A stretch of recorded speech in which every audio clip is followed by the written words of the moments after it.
Daddy gang, welcome back to another Sunday session of Call Her Daddy. It is currently the middle of summer, even though I'm wearing a full sweatsuit. The air conditioning is on, don't worry. But I realize that we are deep in the trenches of wedding season. Okay. And I don't know about you guys, but I personally feel like my entire TikTok feed right now is finally Love Island is over. And now people are arguing over who should and who shouldn't get plus ones to a wedding. And I first want to start off by saying I totally get it. I personally planned a very small wedding last year. And I remember how stressful it was deciding who was going to make the cut. Sunday morning, father's calling. Do. Every Sunday's Father's Day. What the fuck? That was pretty good, right? Everyone's situation is different, so I'm not here to tell brides what they should do. It is your wedding. It is your rules. But what I want to do today is just have a little conversation with my single girlies, okay? Especially the ones who I realize could either be spiraling over not getting a plus one, or you could be someone who did get a plus one and you don't have a boyfriend and you're scrambling to try to figure out who the fuck you should bring to these weddings this summer, okay? So first, I just want to validate you and say I completely get it. I know personally firsthand that going to a wedding alone when you're single, it can feel extremely intimidating. Like, you start going through, are you going to feel awkward? Who are you going to be stuck sitting next to? Who are you going to dance with? Who will you turn to when everyone else is in conversation with their partner? Like, that anxiety is so real, and I have been there. But here is what I just want to emphasize. I don't want you to end up bringing some guy that you are hooking up with, but you aren't even dating as your plus one just because you're too nervous to go alone. Okay? Daddy gang, I know it's tempting. I fucking know it's tempting, but hear me out. Bringing a guy to a wedding as your date is not fucking casual. It is not casual. I know a lot of people may disagree with me, so let me explain myself before you all come for me. Whether it is a guy you met on Hinge that you've gone out with twice, or it is your full-blown situationship from the last 3, 4, 5 months, weddings, in my opinion, simply are just not casual. Weddings are intimate.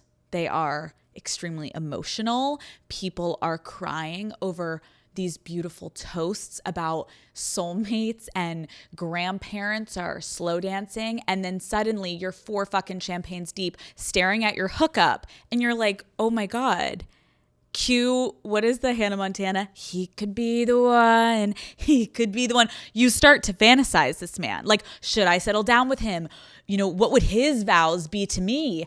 Would he also cry when I'm walking down the aisle? Like, what kind of suit would he wear? And who would be his best man? Oh, wait, I don't even know his friends. You know what I mean? But understandably, in those moments, you're starting to think about all of these things because in this environment, that's what these things do, right? Meanwhile, even though you barely know him, you are not even probably compatible, but you're thinking this way, okay? And Daddy Gang, I'm here today to tell you, no. It's going to be a no, okay? In my opinion, bringing a casual date to a wedding can actually warp your brain. The energy of the night and this emotion-filled weekend or night can just create this false sense of connection. You understandably, again, I want to be empathetic here, but understandably, you start projecting something serious onto someone who is really only good for a late night booty call or a fun situationship, right? I really don't want us to do that this summer because, first of all, these men do not deserve it. When you go back home after that long weekend, this man, you're still wondering if he's going to call and text you, and you still are splitting the bill, or you sometimes have picked up the bill. It's not great. And second of all, I think it's also why I don't want you to do this is because you're not in the right headspace. You're not in your right mind when you are at these weddings, okay? The reality I want to snap all of you back into today is that being single at a wedding does not need to be this scary and overwhelming thing. A solo wedding adventure can actually be one of the most fun nights of your life if you do it right. So today, I want to give you guys my advice on how to go to a wedding alone and how to still enjoy yourself. Here we go. Okay.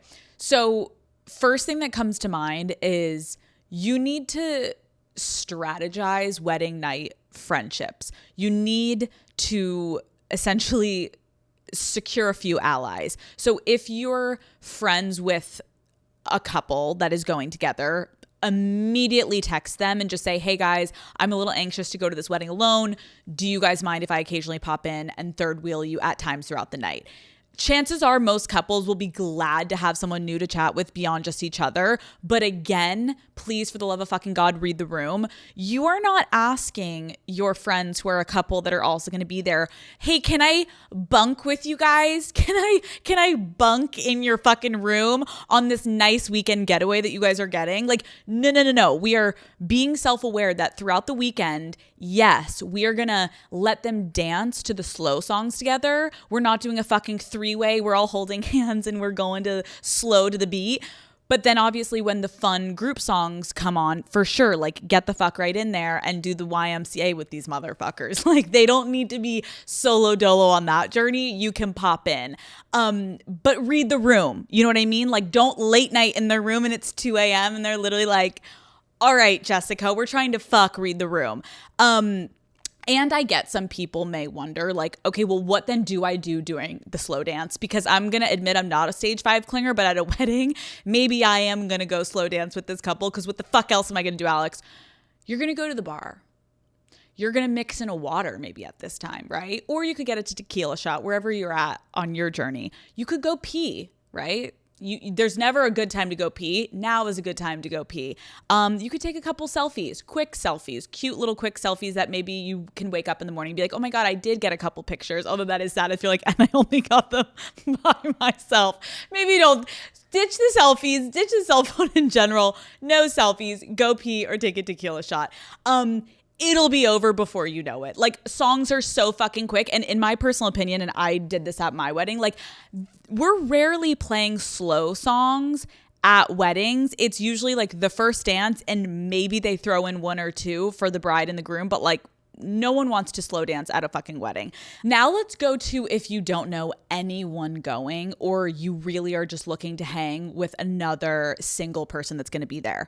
My advice would be you are going to text the bride or the groom, whoever you're closest to, and you're going to see what other single girls are going to be at this wedding. I'm also sure the bride would love that because she wants all of her girls to enjoy themselves. And if she's like, oh my God, I was worried about Cassandra being single and I forgot that Mariah is single, this is perfect. Like she wants the vibes to be great too. I actually had a friend who did this and ended up splitting a hotel room with another single girl who was going to the same destination wedding, but they had literally never met, you guys, and their mutual connection was being single and friends with the bride. That was quite literally it. And boom, it was a match made in heaven. So I would ask the bride for the phone number of the one or two single girls who are going to be at this wedding and either shoot them a text or even you can just like DM them on Instagram. And your message can be as simple as, hey girl, so excited to meet you at so-and-so's wedding. Do you know what dress you're wearing yet? Full stop. Like girls read the room. Immediately that girl is going to be like, oh, she wants to be friends. Thank fucking God she DM'd me because I was 2 seconds away from DMing her. You don't have to become best friends though. I think that's a huge point too. Like, but it's having an ally. It's going to make you feel so much better going into the night or the weekend. Like immediately all of your anxiety of like, who am I sitting next to, blah, blah, blah, it kind of dissipates because you're like, at least I know the girl I'm going to be standing at the bar with, the girl that I'm going to be getting ready with, the girl I may be splitting a room with. Like immediately check. Anxiety goes from a 10 to like at least a 7. In my opinion, you just need one person to anchor you, daddy yang. Like that I hope also brings the anxiety level down, like literally one person. Honestly, if there's also no single people going, the bartender can become your best friend. Like who knows? It's just one person. And suddenly you are not the awkward girl standing alone in the corner. My next piece of advice is don't unintentionally isolate yourself from the other wedding guests. And I know that sounds like obviously what the fuck, but hear me out. What I kind of mean by that is like you need to fight the urge to hide on your phone. Okay, this isn't just at weddings. This is all across the board, birthday parties, fucking get-togethers, reunions, whatever it be. Like fight the urge. I acknowledge this might be one of the hardest piece of advice is to actually like implement that I'm giving you, because I've done it myself.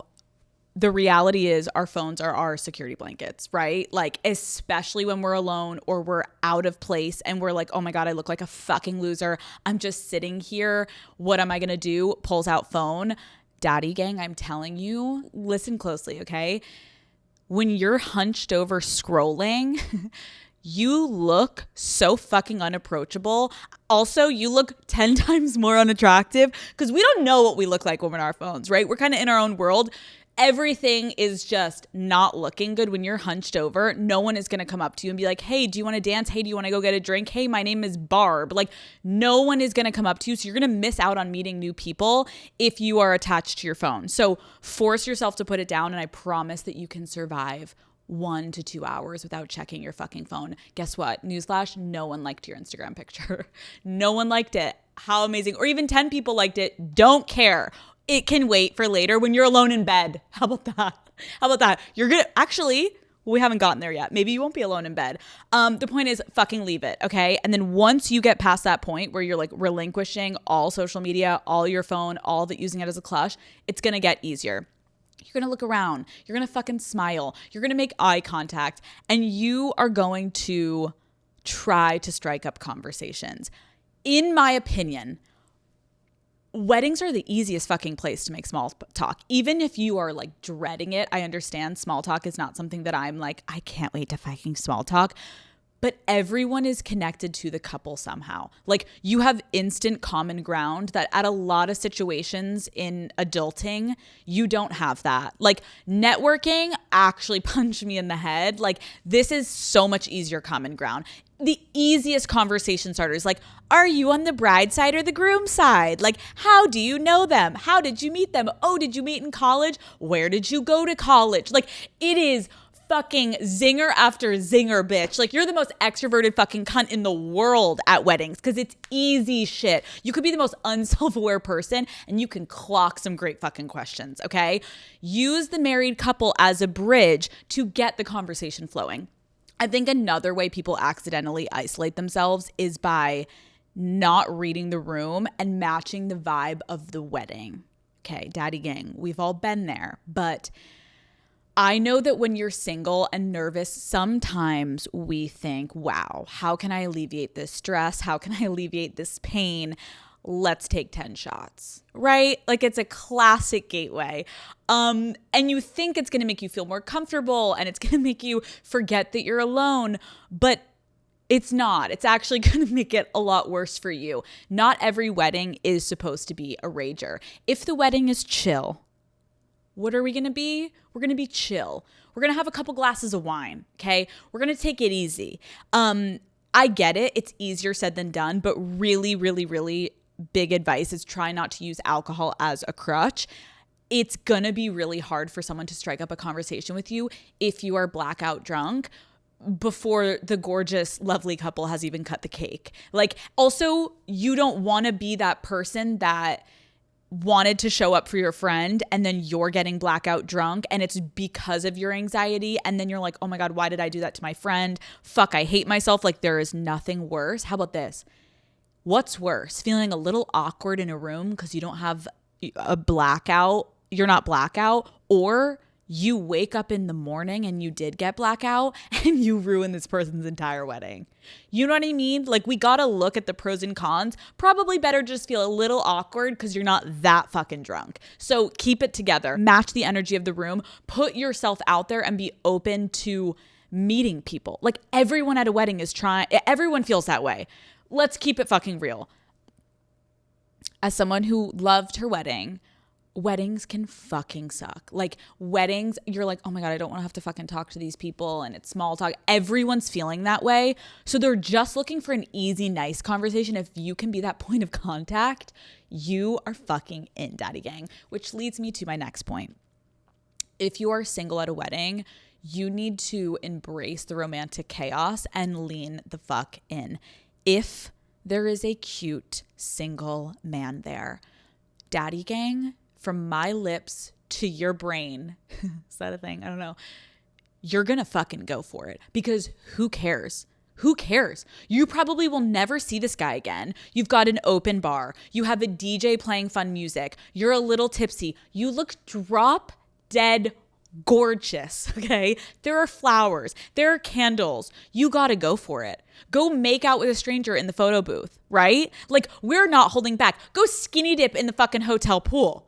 Love that. If I saw that at my wedding, I would have been like, yes, yes, yes. You're doing all the right things, okay? You are surrounded by a lot of people. Sometimes people have the snooze fest weddings where it's like everyone's above fucking 60. But most of the time, you may be surrounded by some people that are actually your own age, single guys. And this is the biggest fucking point of a wedding that's your friends. These people are already vetted. Think about that. When you're at a bar with those little creeps, you see a fucking guy that could be cute. Little do you know, he's a fucking grade A creep, okay? He's going to ruin your life and you don't even know it. These people are vetted. There's accountability to be had. If you meet this guy and he fucks your life up, guess whose fault it is? The bride, okay? So this all comes back around. You have vetted men in a contained area.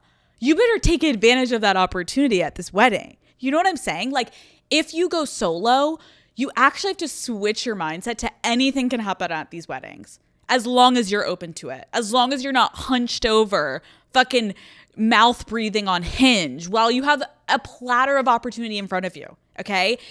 As long as you're open to it, it can truly be the most amazing night ever. So instead of dreading going to weddings this summer, daddy gang, we are going to lean in and we are going to enjoy ourselves by bringing a default situationship or a guy you met randomly and you're like, do you want to come to this fucking wedding with me? You're just complicating something that never was probably going to last in the first place. And also, if you do have a situationship and you invite into a wedding, you're so done. Like, that man is going to be like, oh my God, she's so fucking obsessed with me. Like, how many times do I have to not call her back? And now she's inviting me to a fucking wedding. Like, read the room that he probably will like you more if he's like, oh, where are you going this weekend? And you're like, a wedding. And he's like, oh, wow. So I guess we definitely are still a situationship. Like, this is a good opportunity for you to not bring those pieces of shit in closer to your personal life, okay?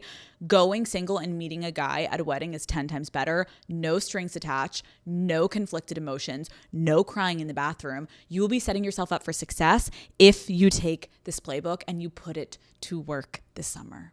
So, daddy gang, I hope everyone is getting excited. You're getting your hottest fucking dress. You're getting ready for whatever fucking wedding you were miserable that you had to go to. And now you're like, okay, wait, maybe I'm going to meet someone. And if I don't, I'm going to make some great fucking friends and I'm going to have a good fucking time. So I cannot wait for you guys to write in. Tell me all of your crazy wedding season hookup stories. But for now, daddy gang, I personally think it's time that we, venture off. We gotta pivot a little bit. We're gonna go to a land. We're gonna go to a land that is filled with baguettes and wine and spritzes. We're going first class, up in the sky, popping champagne, living the life on the fast line. I won't change, we're going to Paris. Oh, the flousy, flousy to Paris. Oh, the flousy, flousy in Paris. Oh, c'est so fun. We are going to a little place I personally like to go. Questions of the mother. The motherfucking week. Questions of the motherfucking week. That was like chill, easy, no dog. Guys, when you messaged me and you're like, Alex, my dog was jumping at the TV screen like there was a burglar entering our house. Gets me every fucking time. Questions of the motherfucking week, you guys. Let's answer some of these burning questions. I need to help you. You know, you help me, I help you, Daddy Gang. Call Her Daddy is brought to you by Uber Eats. Okay, Daddy Gang, we all know Uber Eats has the best selection of local restaurants, but did you know they also eat when it comes to a whole range of delivery services? Now, that might be a lot to take in, so let me break it down for you. Uber Eats isn't just for poolside poke bowls or late night pizza on the patio. When you can't make it to the store, you can get just about anything you need delivered straight to your door with Uber Eats. Right now, you could be checking off your whole shopping list, okay? I am so excited to have friends over for summer on pool days. And you know what the last thing I want to do is when the UV is a 10 outside? Go to the grocery store, okay? That's not on my to-do list, okay? I love that on Uber Eats, I can get tequila for the margaritas. I can get meat for the barbecue and sunscreen when I realize that my tan is unfortunately turning into a burn, okay? And when it gets too hot in LA to be running outside doing errands, I'm just like, oh, I need to be inside. I love that I can sit in my sweats on my couch in the freezing air conditioning and get everything I need delivered without ever having to step outside. Okay, the goal is to never leave my house. So get grocery, alcohol, and everyday essentials in addition to the restaurant food you love. So in other words, get almost anything with Uber Eats. Order now. For alcohol, you must be legal drinking age. Please enjoy responsibly. Product availability varies by region. See app for details. Number 1. Daddy, I need help. My boyfriend of 2 years recently asked for a break. Classic immature move. During that break, I hooked up with a lifeguard and it was amazing. Now, a few days later, he wants to get back together. I want to get back with him, but should I tell him I slept with someone during the break or keep it to myself? Much love. Girl. Okay, before we talk about whether or not you should tell this man, I think that it's really important to acknowledge the fact that he is the one that put your relationship on a break. So you said, and you're right in, you said like, this feels like it came from a place of like just pure immaturity. So my question back to you is, why do you want to take him back? Like, is he truly a really good partner, or do you just want the comfort of having someone again? Or even if is it like an ego thing? Like, because he ended it with you, now you just want him back. Do you know what I mean? Like, it doesn't sound like he's ready to be in a full-term committed relationship. And my initial worry for you is you kind of have no clarity on why he wanted to take a break and why he did what he did. So that to me means he's probably going to do it again, babe. Like, this is not the last time. Maybe the first, but definitely not the last. Also, the fact that the break was only a few days is a major red flag to me. This feels extremely impulsive and, yes, immature, like you said. Also, if you hooked up with someone else during this really short break, again, I think you need to ask yourself, do you really even like this person? If I was in love with someone and they blindsided me with a break, like I'm trying to put myself in your shoes and I'm thinking about when I was kind of first, pretty serious with Matt.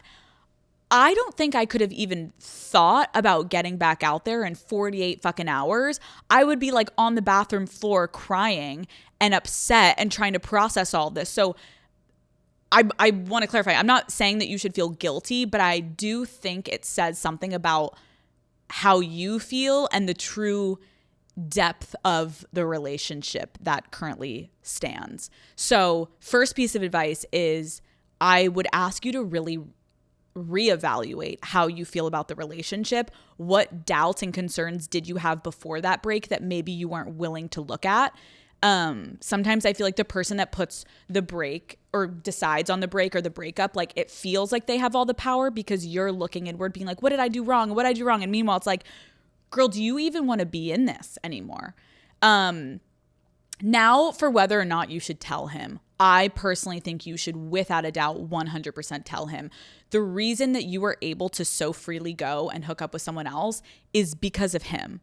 He made the decision to go on a break with you. So you're allowed to do whatever the fuck you wanted during this time. And if he gets mad or breaks up with you over that, then there is your immediate answer and sign. Like, you shouldn't be with someone like that, right? You did nothing wrong. In my opinion, breaks are so messy, honestly. And I think the only way a break could potentially work is if there is such a level of maturity and honesty and communication around said break. And even still then, I think they're really difficult. Most of the time, it's one person initiating the break, and the only way I think it can again work is if they're doing it in a way that they're trying their hardest to respect you and your feelings. Like, is the goal of the break to make you stronger or find something out that you both know you need to individually work on?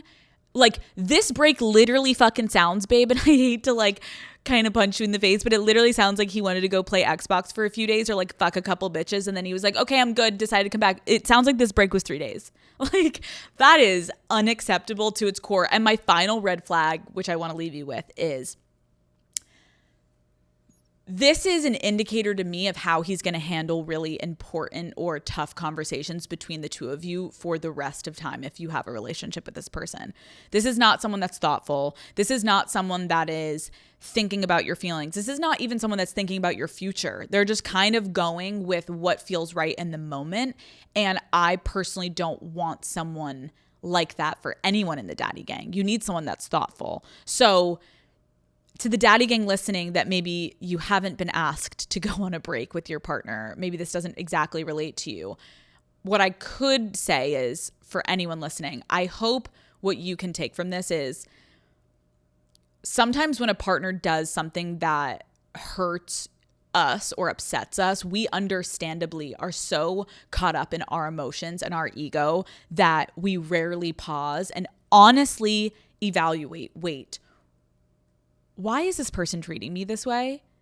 Like, we're so wrapped up in, oh my God, this person just broke up with me and I'm so embarrassed or I'm so hurt and I'm feeling all these things, and you're understandably so trying to connect with the emotion of how it's making you feel. But I don't think we often pause to be like, wait, why would we want to be with someone that just did that to us? Like, even as far down to when you get cheated on, we're like, oh my God, what did I miss? And how many times has this happened? And I'm so embarrassed and I'm so upset. And how am I going to tell my family? Blah, blah. And it's almost like the person's like sitting over here. And it's like, wait, let's deal with all those emotions in a second. Let's all collectively agree this person's a piece of shit. Got it? Okay, good. Now handle the emotions. So I just think we have to look at the bigger picture, because most of the time in these little moments, they're telling us exactly how they are going to continue to treat us. And we let things kind of blur our vision, and we let things distract us from the obvious answer directly in front of us. So I hope that helps. Okay. Next question. Hey, Alex, my best friends, one guy, one girl, started dating earlier this year. Before they went from friends to lovers, we were all such close friends for literally a decade. It was never weird for the guy and I to hang out one-on-one. He is one of my closest guy friends. Now that they're dating, my female friend will not allow me to hang out with her boyfriend without her, and she gets mad if we are even texting. She said if I can't follow her new boundaries, she will cut me off. I feel so uncomfortable and trapped. How do I handle this? What the fuck? Dude, I don't like this. I don't like this at all.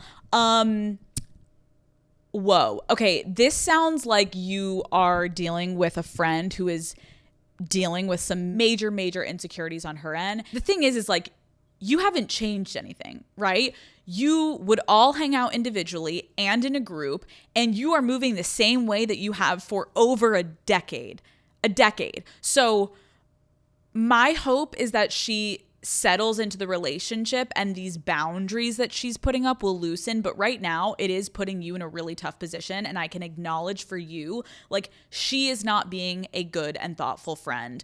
What I don't love is that she's throwing down all of these really strict rules without having a conversation with you, to the point where it almost makes me feel like there is something huge missing in this dynamic. Like, my personal brain goes to, I feel like it's possible that this guy once had like a crush on you and said something to her about you that clearly stuck with her like a decade ago.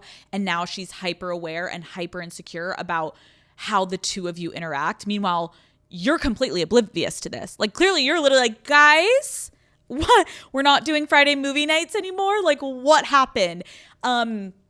Regardless, I don't think it's healthy how she's treating the situation, but I worry for you if you try to call her out for it. She's probably just going to get so fucking defensive. So I want to protect you and want you to be careful about how you navigate this given her current headspace.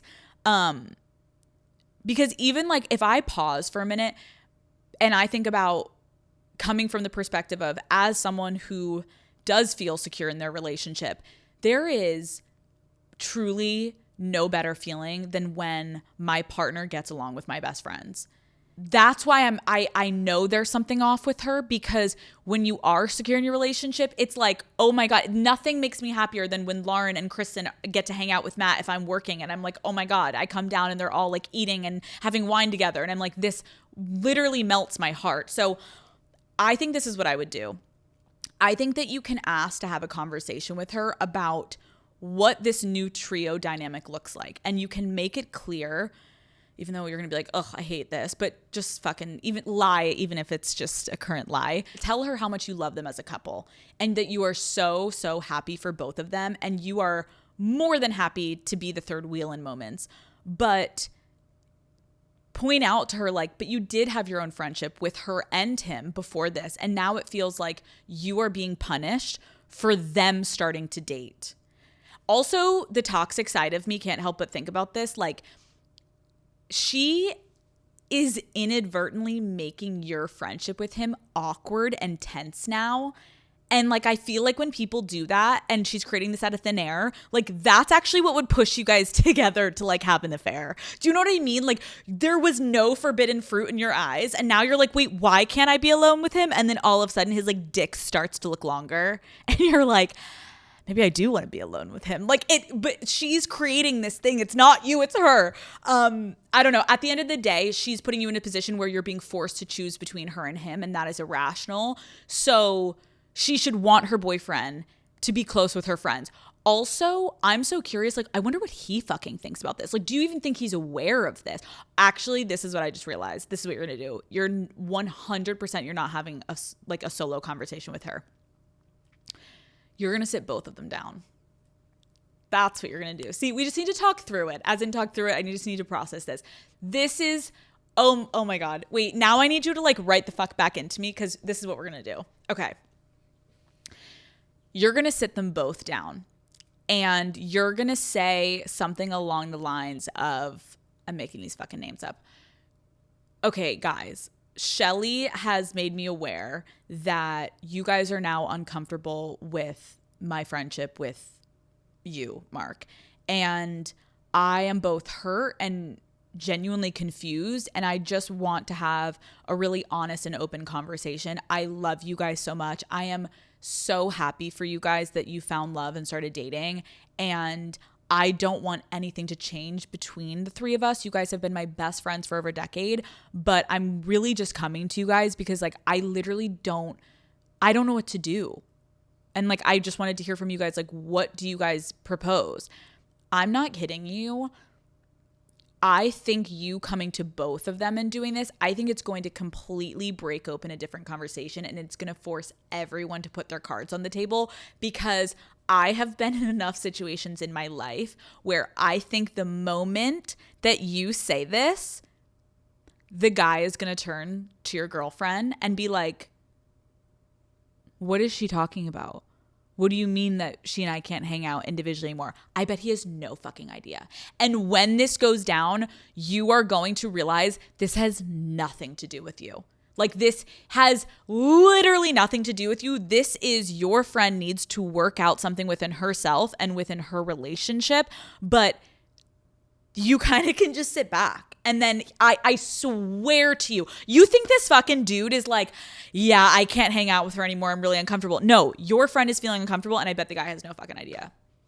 And I would say if you weren't friends with the guy, obviously you would never ambush your friend like this, but this is your friend group. You guys have always hung out alone. What the fuck is the difference now? Because she's being insecure? Well, she needs to get the fuck over it because you're not trying to fuck her boyfriend until she pushes you far enough. Then maybe you will. No, I'm just kidding.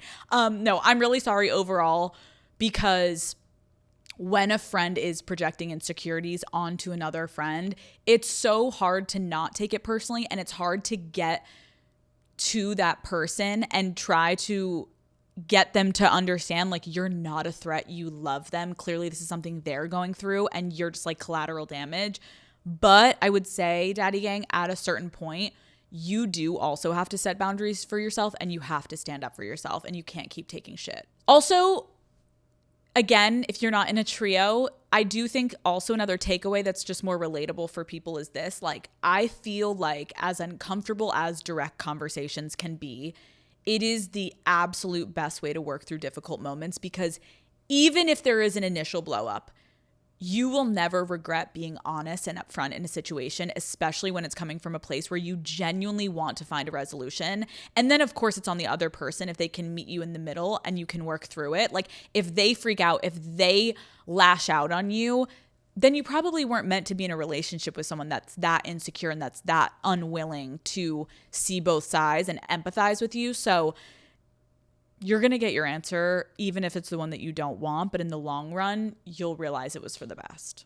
I'm sorry. That's really fucking shitty. I hate getting friendship questions because it's just so fucking sticky and there's so many dynamics at play, but I'm hoping that could help. Okay.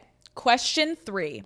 Hi, Daddy. I really want to focus on my health and fitness this year, but I'm single and feel like the only way to meet guys is by going out drinking at bars. The problem is drinking always leads to drunk pizza and hangover binges, and always wake up feeling like shit on Mondays after a weekend full of going out. I can't seem to break the cycle. How do I balance my health goals with my social life? Girl. We would have been friends when I lived in New York City, because I feel like it was like a ticking time bomb. I was like, there will be celery and broccoli on my plate. Oh, it's Sunday. Now I'm back to fucking eating Chick-fil-A because I'm so fucking hungover. Why can I not win? Listen, I remember this in my early 20s, being in these spirals. You try all week to be healthy. You try to hit your goals. You try to set yourself up for success. Weekend comes, bender. You've never felt shittier. I get it. So the first thing I want to say here is, like, it does make total sense that you want to go out to bars on the weekend. But I think we almost need to, like, reprogram our brains that the wildest night out is not the type of night that will lead to you meeting a potential partner. And that, I wish someone would have said to me back in my single New York days. I would go to certain clubs, shout out, Marquee, shout out One Oak, all these places, PhD Rooftop, okay? I would go to certain clubs. There was literally no way that I was going to meet a serious relationship there. But what drove me to go every single time was just because FOMO. All my friends were going. Everyone's hammered. Even if you're in a relationship, sometimes people are going because it's like the DJ's playing, no one's talking. You're supposed to go, right? And you're like, why do I feel like shit when I get home and even more lonely? It's because you got no actual fulfillment within it. You didn't get any good conversations. Nothing stimulating happened. And a lot of times if you're in these like bar club situations, a lot of times you are just connecting off of genuine first base attraction.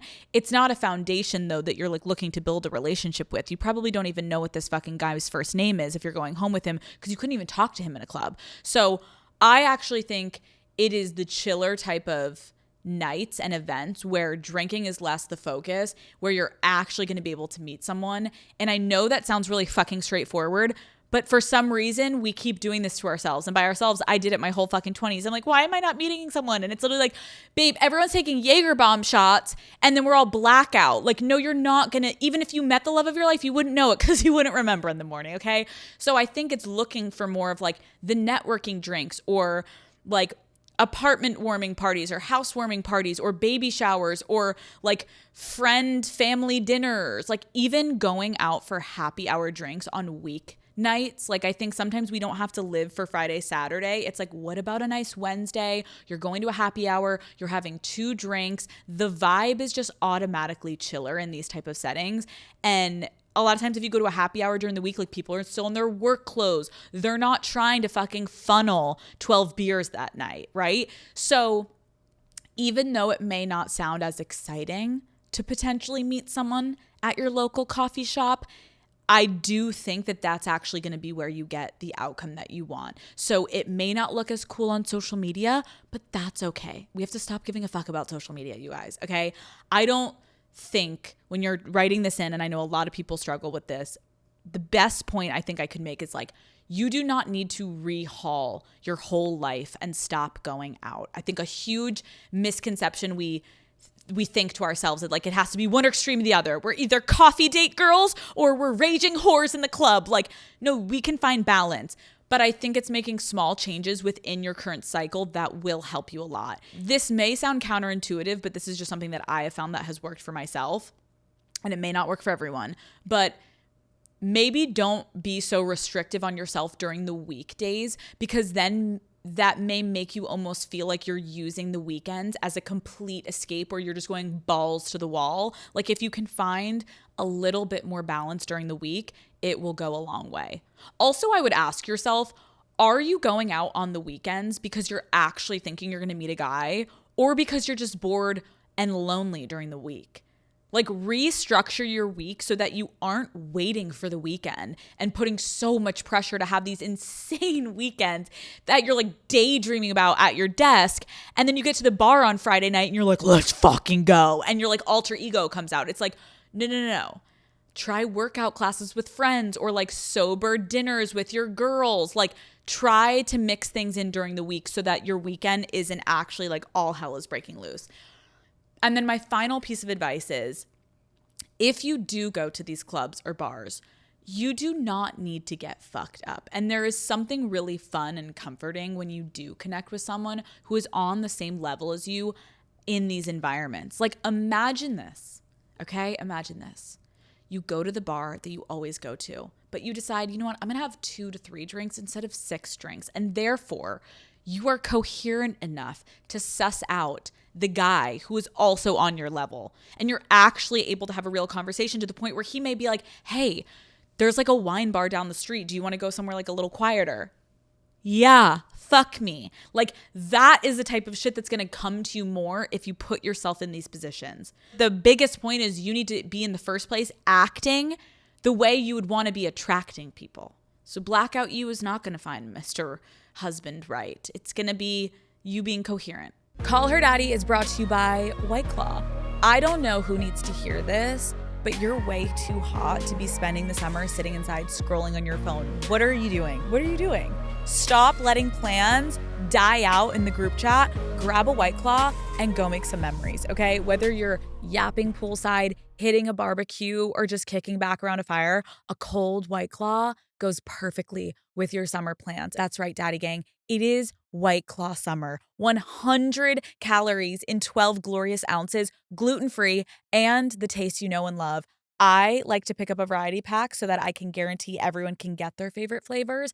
I am personally through and through always a black cherry girl, but Matt loves the mango and Lauren's favorite is lime. So there's truly something for everyone.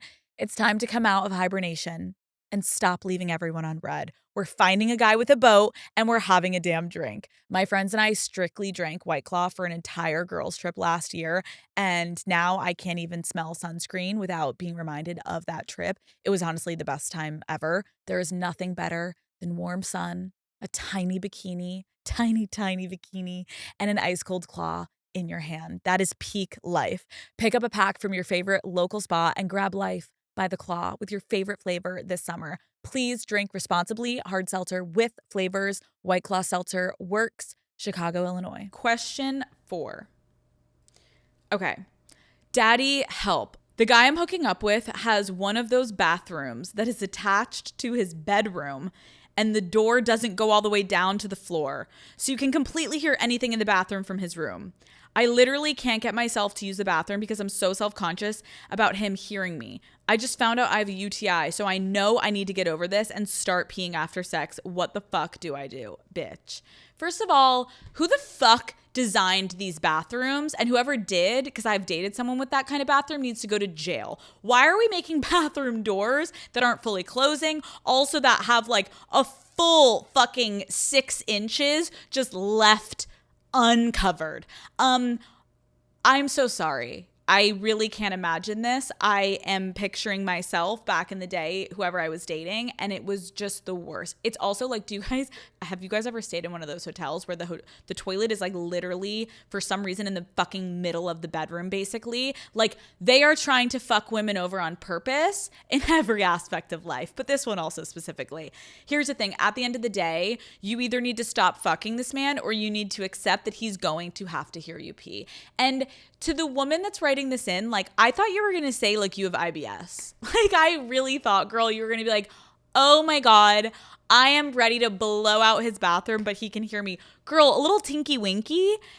Bitch, you got to just get the fuck in there and pee. Like, every man I think I've ever fucked in my life, I've always been like, oh my God, I need to pee so I don't get a UTI. And I like run to the bathroom immediately. I feel like that's like, one, we need to educate these fucking idiots, you know? They probably don't even know what a UTI is. Or if they do, that's also a red flag. How many bitches is he with? But there's a lot of things here that you can learn about a man, right? Like if he's like, no man is going to be like, ew. Maybe if you were like, hold on, I got to go take a big dump. But for the most part, if you're just saying you have to pee after sex, girl, this is very, very straightforward. Like you're not dealing with having to fart or poop. It's just a classic pee. You've got this.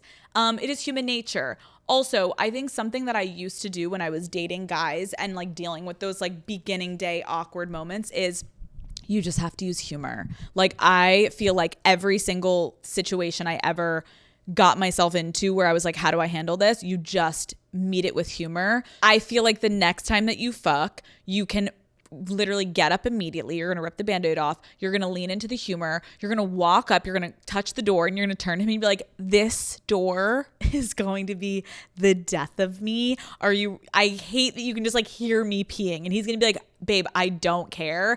And you're going to be like, okay, but I get so pee shy. Can you like set the scene for me? Be a gentleman and like turn your favorite song on. Let me like blast the music. Then he's going to put some music on. Then you're going to turn the sink on. And then you're going to like turn on the fucking TikToks. And guess what? If he thinks you're shitting, it's okay because then you're going to open that door and it's not going to smell like shit. Okay? So it's going to be okay. I just think sometimes we are in our heads and men... Listen, this man has potentially had his fucking face in your asshole. This man was eating your ass 30 seconds ago. This man was deep in your vagina juice. Like a little pee isn't going to hurt anyone. You know what I mean? So you're in your head too much. You just have to remember men are disgusting. They're disgusting. So this is like the least of your worries. Love you. Hi, Daddy. I need advice. I posted about my dog passing away on my Instagram story, but none of my closest friends reach out to offer condolences. Meanwhile, people I'm not very close with sent me messages of support. My best friend sent me a simple text, but then never followed up again.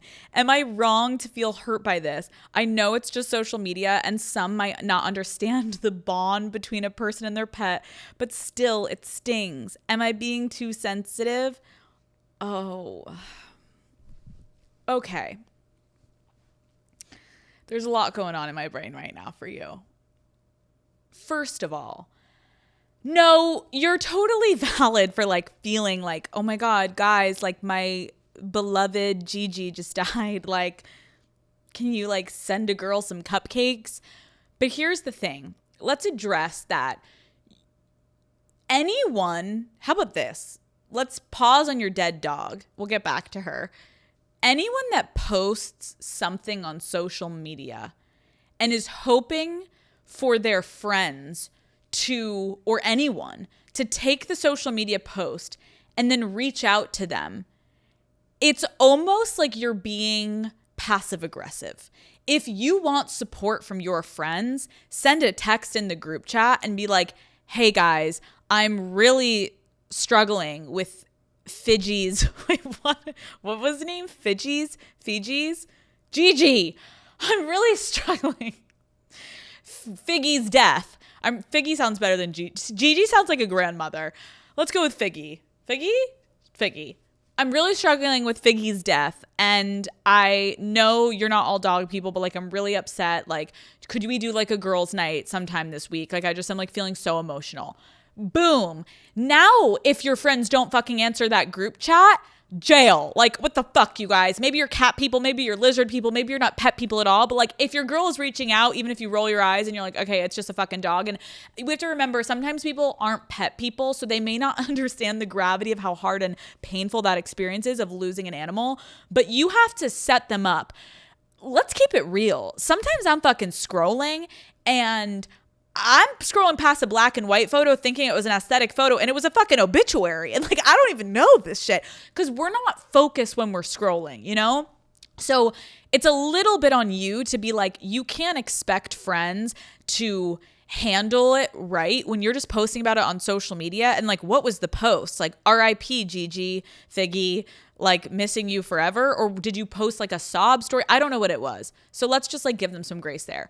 Number 2, I have a hard truth that I need to hit you with. So as a dog mother myself of 2 gorgeous, brilliant individuals, they are literally the most incredible dogs in the world. I recognize that a lot of people don't, one, care about animals as much as I do now. Fuck, when I didn't have dogs, I was shitting on people for posting about their dogs. I'm like, no one cares about your fucking dog. And now I'm like, do you see Henry's new haircut? Like, this is literally national news. It's just all perspective. My worry for you, though, is like all of my friends know how much I care about Henry and Bruce. And so God forbid, knock on wood, something ever happened to one of them. I know my friends would reach out because they know how much I care about them. My worry is that maybe Gigi was kind of not the best vibe-wise to your friends, to you, companion, confidant, lifelong bestie, like totally. But sometimes people are a little unself-aware with their dogs. And I can own that. Like, I have a lot of friends that aren't dog people. So when they come over, I'm immediately like keeping Henry and Bruce in a different room. I'm not letting them jump up on them. Like, people don't like your fucking dog sometimes. And I worry that maybe Gigi was fucking humping their leg. And you're like, that's just my Gigi. And it's like, no, it's not your Gigi. That's an annoying fucking dog that I want to punt across the room. Not actually, but you know what I mean? Like, you have to be self-aware. So if all of your friends are kind of ghosting you on this Gigi death, I worry maybe you kind of lost the plot and your love for Gigi got a little too big and clouded that you didn't realize that Gigi was taking pisses on your fucking friend's new Gucci loafers and you never even apologized or offered to go halfsies with her to buy a new pair. It's just a little, it could be a lack of self-awareness, or you have the worst fucking friends in the world, but something's missing here because I know, shout out, one of my friends, you know who you are, hates dogs. And like, but she would text me. So either you're not self-aware or you have shit friends. But at the end of the day, your friends are supposed to support you and help you during the hard times in life. And to be going through something challenging and not feel cared about is fucking horrible. So I am sorry. And like, jokes aside, I'm really fucking sorry. But I have a hard time believing a whole group of people are like evil. So I do think you need to look inward. One, have you been there for them always when they're going through hard times? Was your post about, Figgy just like kind of a nothing burger where they're like, I don't know what to say to her? I don't know. But I worry that maybe your dog was a little bit of a rascal and maybe they're all like, now I can go to her house and like, I'm not going to get fucking humped every 5 seconds. This is bad. Though. I just want you to know I'm on your team. But I'm just trying to think, if someone didn't reach out to me with Henry and Bruce, I would be like, oh, you're dead to me. But like, did Bruce ever like do something inappropriate to them? You know what I mean? We just have to take accountability where accountability is needed. And that's that. But yeah, overall, people just with dogs and animals and pets in general, not everyone is pet people. And I know that firsthand. So act accordingly. But I'm so sorry about your dog's death, and that's really fucking hard. I think you should send a group chat text. And if they don't answer you, you know what you need to do. You need to apologize. No, I'm just kidding. You're like, by the way, no. They'll come to their senses. Okay, Daddy Gang. I think that this was a very, very hopefully helpful episode. I'm still thinking about that girl with Shelly and Mark. Those literally aren't the names of the people, but I'm thinking about you with your friend group of a decade and this motherfucker icing you out from talking to your guy best friend. Yeah, you got to follow up and tell me if you have that 3-way convo, because I'm telling you, your friend is going to shit her pants. She's going to fucking shit her pants. I'm really happy that Sunday sessions are back. Oh, you guys, if you didn't know, we have a new flavor of drink Unwell on Amazon. Get your electrolytes. Blackberry acai is officially my favorite color and my favorite flavor. It is delicious. It's amazing. And it also is amazing with vodka and tequila. Whatever you want to use it for, hydration or a chaser, it's fucking amazing. So go on Amazon. Okay. Love you guys. I will see you fuckers next Sunday. Bye. Peace, love. Gigi. I'm sorry. I love you.